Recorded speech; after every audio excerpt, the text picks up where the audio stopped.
Hey everybody, new office, and yeah, things are still a little scattered, but it's a busy month. I'm gonna talk to you guys about overpopulation.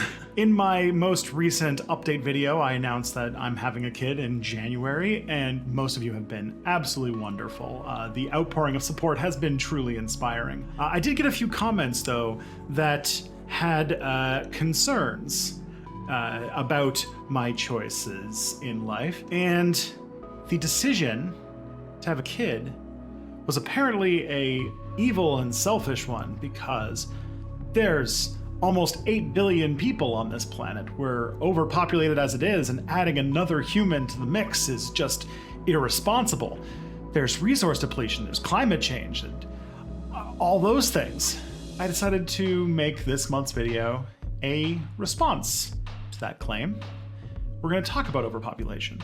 People have been proposing on and off for centuries that the problems of the world have to do with there just being far too many people. Again, they blame resource depletion, climate change, increased poverty, political instability, all sorts of things. And the prediction is always at some point we're going to overwhelm the carrying capacity of the planet or the country, and it'll cause absolute suffering, chaos, and everything will fall apart. Fire and brimstone coming down from the skies, rivers and seas boiling. 40 years of darkness, earthquakes, volcanoes, the dead rising from the grave. Human sacrifice, dogs and cats living together, mass hysteria. And so, as somebody who's about to have a kid and contributing to the population of the planet, it's a very small way, this is a question that, is on my mind and obviously on the minds of several commenters. But it turns out that when you look at things and you do the research and stuff like that, that the overpopulation of the world being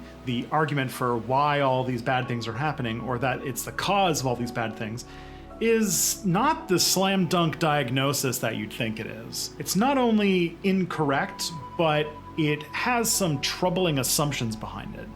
And the solutions to this non-existent problem have some very pernicious and dark overtones. And at the end of the day, focusing on overpopulation as an issue is sort of a smokescreen for the real problems that we're facing. So today we're going to look at the claims of people who say that our planet is overpopulated, why they're wrong, and what things we actually can do to address the multiple resource and ecological crises we're facing right now. But first, ads.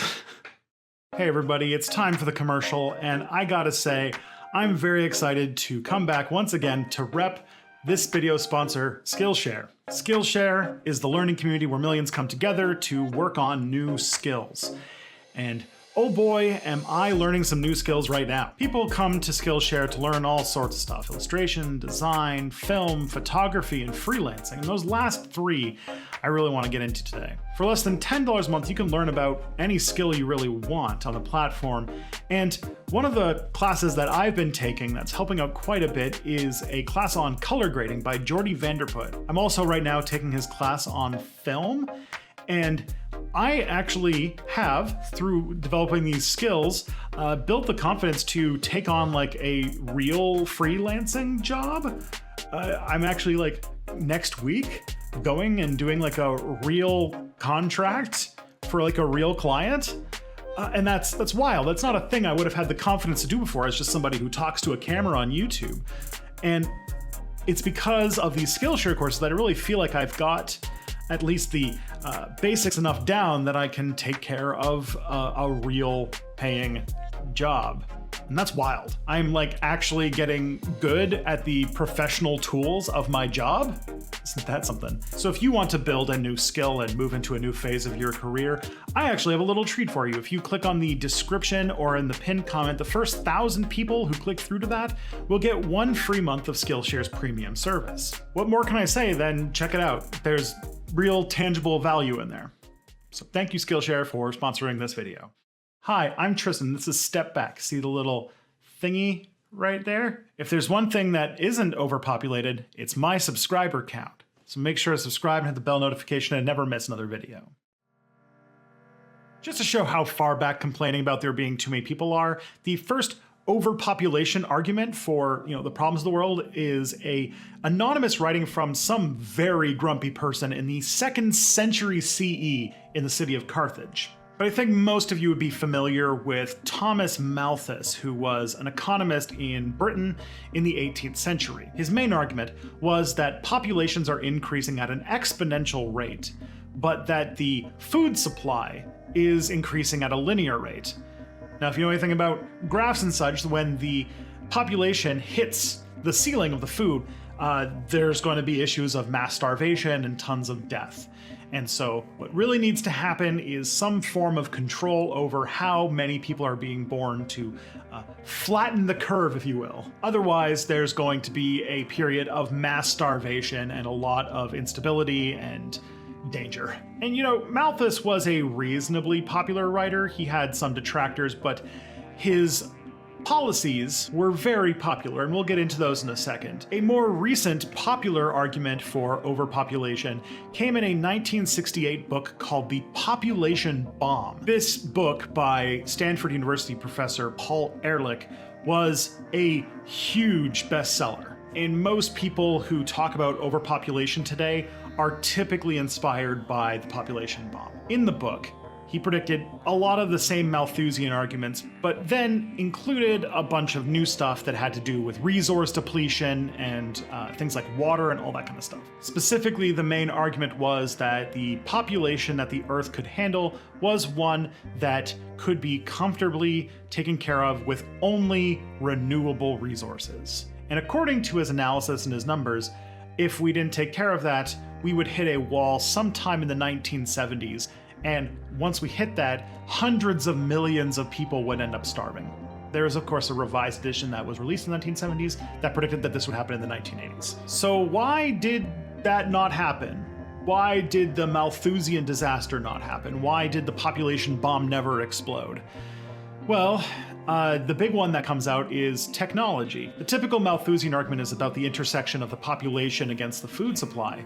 But as we have progressed more into an industrialized society, which, Malthus was at the very beginning of, so there's no blaming him for not predicting this part, but the food supply would grow exponentially. Or at least it would grow enough that we have never had any real issues with the food supply compared to the population.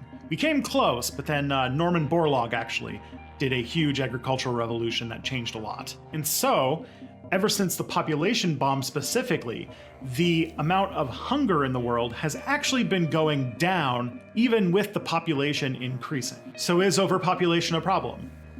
Not really.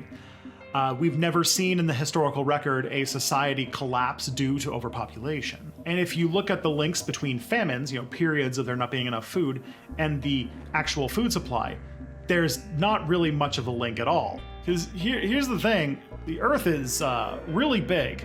Every human being could live comfortably in a space the size of Texas. And our food supply is in no danger of hitting its limit. With just the grain that we grow alone, we could feed a population of 12 billion people. And the other assumption of the Malthusian argument is that the human population is increasing exponentially. And it is not. In fact, it seems that the human population is actually slowing down to the point that by some time between 2060 and 2100, we're probably going to peak at somewhere between 10 and 12 billion people, and then the population is going to start going down. By 2060, 2/3 of the human population are going to live in countries that have a birth rate below replacement level, which means that unless they have a mass amount of immigration, their populations are going to decrease. And then sometime in the 22nd century, it's predicted that the population will stabilize at somewhere between 8 to 9 billion people. The main drivers being an increase in women's rights, access to education, and easier access to birth control. On top of that, the human race in general is on a path to greater and greater urbanization, which is good for resource purposes because people who live in cities have a lower resource cost per capita amount. And furthermore, there's enough water on Earth for pretty much every human pretty comfortably. But I'm not some sort of like, ecological catastrophe denialist. We are in the middle of one of the biggest mass extinctions in the planet's history. We live in the Anthropocene. We have fundamentally changed the nature of this planet, and we are causing economic catastrophes the like we can't even comprehend. So, with everything I just said, what's my excuse, Mr. Smarty Pants? Well, let's get into that. The main problem is not overpopulation, but overconsumption.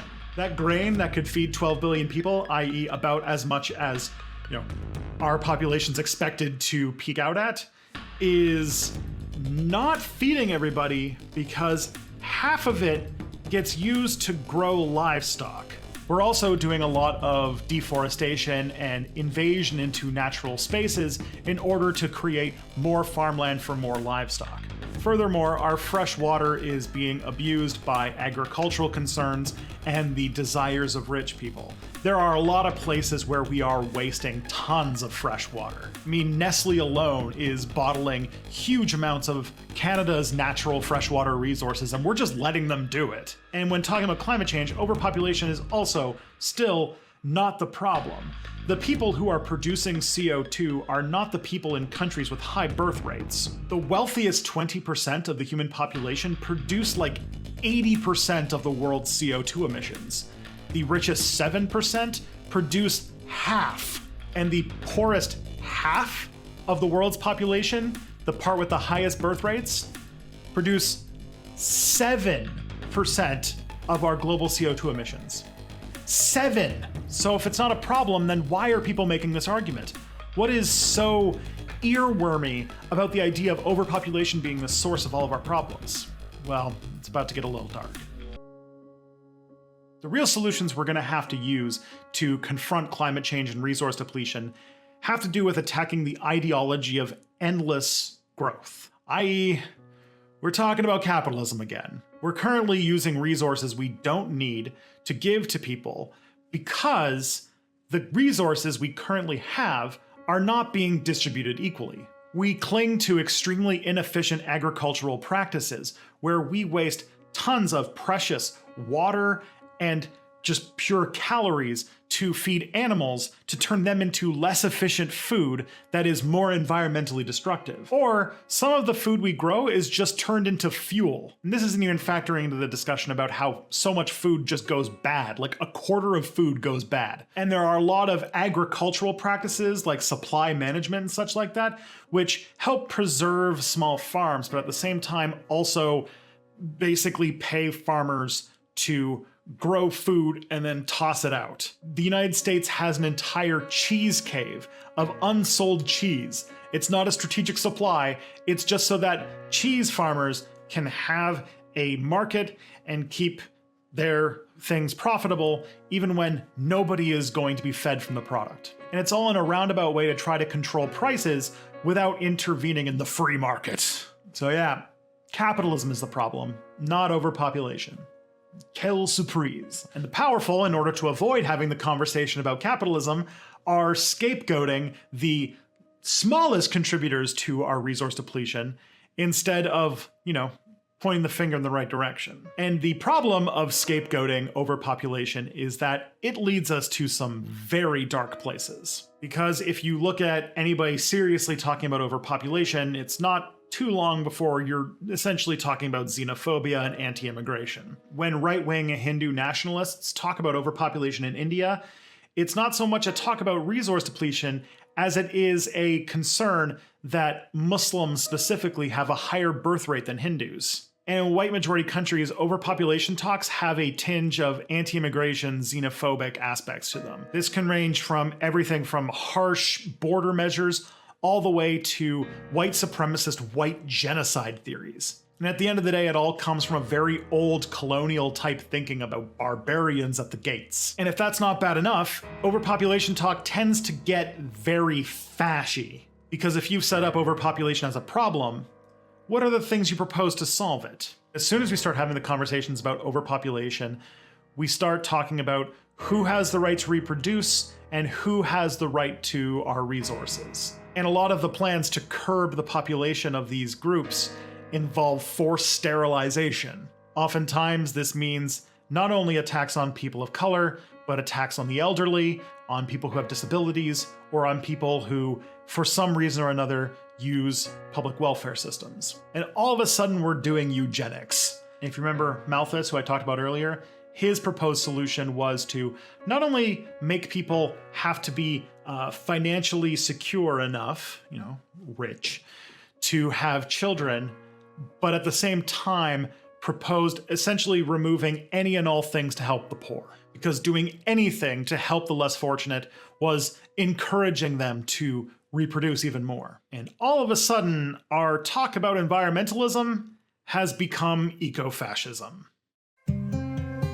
So at the end of the day, the main point to take away from this is that we shouldn't let the wealthy elites distract us by blaming each other for the problems of the world when there is a class of people who are responsible for this, and they're the ones with all the power to change things. And if it wouldn't be too hard, maybe we can just get people to really grok that there's a fundamental incompatibility between capitalism and sustainability. And to distract us from having that conversation, the rich are tapping into some of our worst impulses. So just remember, we're all in this together, and I hope that we can stay focused on the true threat to our continued existence on Earth.